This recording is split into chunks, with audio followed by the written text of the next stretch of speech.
नमस्कार, आप सबकी खबर टीवी देखना शुरू कर चुके हैं। मैं हूं धीरज चाहर। इस वक्त मैं कुलाणा गांव में मौजूद हूं और मेरे इस तरफ जो आप वेयर हाउस देख रहे हैं, इसमें रिलायंस है, फ्यूचर चैन है और भी 2-3 वेयर हाउस हैं।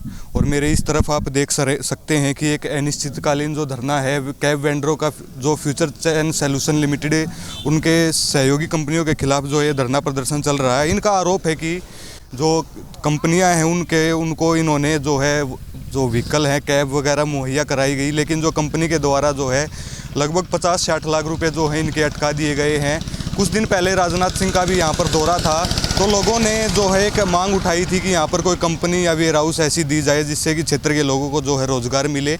लेकिन ये जो पहले से ही मौजूद जो कंपनियाँ हैं, उस कंपनियों से जो कई लोगों के जो है रोज़गार भी जुड़े हुए हैं, कई लोगों के घर भी चलते हैं, लेकिन उन लोगों के जो है पैसे भी कंपनियाँ अटका रही हैं। तो ऐसे में सवाल तो ये बनता है कि जब पहले से मौजूद ही जो कंपनियाँ हैं वो लोगों के पैसे अटका रही हैं, तो जो नई कंपनियाँ भी आएंगी उनमें भी जो है संशय पैदा करते हैं कि जो लोगों के पैसे जो हैं अटकेंगे। हमारे साथ जो वेंडर मौजूद हैं, जिनकी जो बसें हैं, कैब हैं जो चलती थी, जिनके पैसे जो है कंपनी के द्वारा अटका दिए गए हैं। तो आप शुरुआत से ही बताइए कि जो क्या क्या जो है दिक्कतों का सामना। सर, हमारे 7 गाड़ियाँ चलती थी, जिसमें 3 हमारी बसें थी और छोटी गाड़ियाँ थी।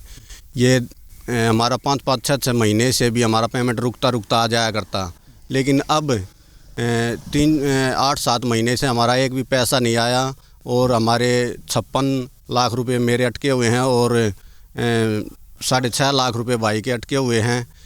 15 ड्राइवर भी और पेट्रोल पंप का खर्चा भी कम 18 लाख रुपए है और वो ब्याज भी 2% का लगा रहा है। हम बहुत परेशान हैं इसमें। हम अगर हमारा पैसा नहीं निकला तो हम यहाँ पे आत्महत्या भी करेंगे। और ये हमारी 46 लाख रुपए की ये वो है, डिटेल है, बिल है, जिसमें हमने बिल भी है सब। तो कितने दिन से ये मामला चला हुआ है? क्योंकि जब एक चैन बनती है, क्योंकि वेयर हाउस में जब व्हीकल्स भी चाहिए होते हैं, जो कैब वगैरह की ज़रूरत भी पड़ती है, जब एक पेमेंट किसी की रुक जाती है तो कई चीज़ों पर जो है असर पड़ता है, क्योंकि कैब में पेट्रोल भी डलता है, ड्राइवर्स भी होते हैं। तो किन चीज़ों का है मुश्किल? सर, हमें बार हम बोलते रहे कंपनी वालों से अगर जी हमारा पैसा दो, लेकिन ये आश्वासन देते रहे अगर भाई देंगे। रिलायंस में ट्रांसफ़र हो रही है, तुम्हारा पैसा रिलायंस से कंप्लीट आ जाएगा। अब लास्ट में ये कह रहे हैं रिलायंस में नहीं गया, हम कहाँ से पैसे दें, कंपनी भाग रही है। तो कितने दिन से ये समस्या, पहले भी ऐसी समस्या कभी बनी या फिर अब की बारी जो है इतनी लंबी पेमेंट आपकी रह गई? अभी लास्ट में जाके इन्होंने मेरी पेमेंट रोकी है, नहीं तो मेरी 5-4 महीने में पेमेंट आ जाया करती। अब जो लास्ट में है वो सभी ड्राइवर भी परेशान हैं, हम भी परेशान हैं, सभी परिवार परेशान हैं हम जी सब। काफ़ी हमने ये बात भी पता चली है कि जो दिल्ली दफ्तर थे और जो जिनसे आपका जो संपर्क था वो बंद हो चुके हैं। अब कह रहे हैं कि जो मुंबई वगैरह आप आके मिलिए और जो पेमेंट भी जो सॉर्ट आउट करने की जो है आपको कही जा रही है। तो इसको बारे में आप क्या कहना? दिल्ली वाले जो ऑफिस हैं वे भी सब बंद हो चुके हैं, लेकिन वहाँ बम्बई 2 हरियाणा और वैरावन सर वे भी फ़ोन नहीं उठा रहे हमारे, वो मौजूद हैं कंपनी में अभी।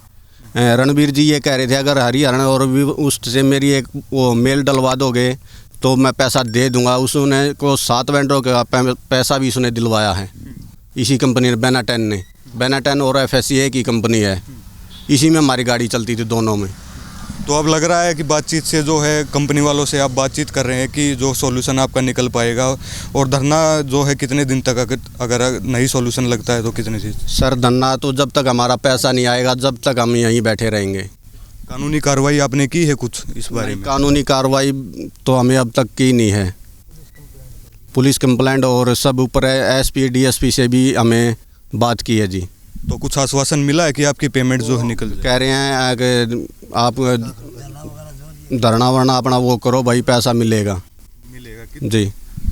आप बताइए कितनी जो समस्याएं हैं जो आपके सामने आ रही हैं, क्योंकि एक जो आप बस लगा रखी थी तो उससे बहुत सारी जो है चीज़ें जुड़ जाती हैं, पेट्रोल का जुड़ जाता है, ड्राइवर्स जुड़ जाते हैं। तो कितनी दिक्कतें आपके सामने हैं? बहुत ज़्यादा दिक्कत है जी। ड्राइवरों के पैसे नहीं दिए हैं अब तक, ऊपर से तेल वाले के भी नहीं दिए हैं। पंप वाला दिल्ली घर पे आ रहा है पैसों के लिए, कहाँ से दे? पेमेंट ही नहीं आई अभी कंपनी से। ये बोले हैं दे देंगे, अब 8 महीने हो गए हैं, पैसा ही नहीं दे रहे हैं अभी ये। अब लास्ट में बिल्कुल मना कर गए, नहीं देंगे। कुल कितनी बसें और जो गाड़ियां थी आपने यहाँ पे लगाई हुई थी और कितने कर्मचारी जो है आपसे जुड़े हुए थे जिनके कारण जो पेमेंट का जो है संकट आया हुआ? यहाँ पे जी 3 वेंडर थे, तीनों वेंडरों की 15 गाड़ियाँ थी, उसमें ये लगा के चलो कि 18-20 ड्राइवर भी थे, तो सभी प्रभावित। हाँ, सब कुछ 20-25 बंदे प्रभावित हुए हैं इससे। तो चलिए, ये हमने इनसे बातचीत भी की है। पिछली तरफ जो है वेयर हाउस है, 2-3 कंपनियों का ये वेयर हाउस है और इनका कहना है कि कंपनी वाले पेमेंट जो है सॉर्ट आउट करने के लिए तैयार हैं, लेकिन आप ये अंदाज़ा लगाइए कि एक 60 लाख रुपए आपके फंसे हुए हैं और 15 लाख में अगर आप सॉर्ट आउट करते हैं तो ये कहाँ का जो है न्याय है। ये लगातार इनका कहना है कि अनिश्चितकालीन जब तक हमारी जो समस्या का समाधान नहीं होता है तो अनिश्चितकालीन धरने पर हम बैठे रहेंगे। कंपनी वालों से भी हमने बातचीत करने की कोशिश की है, लेकिन कंपनी वालों ने साफ मना कर दिया कि हम ना तो कुछ बोलेंगे और ना ही कुछ जो है कैमरे के सामने आकर के कहेंगे।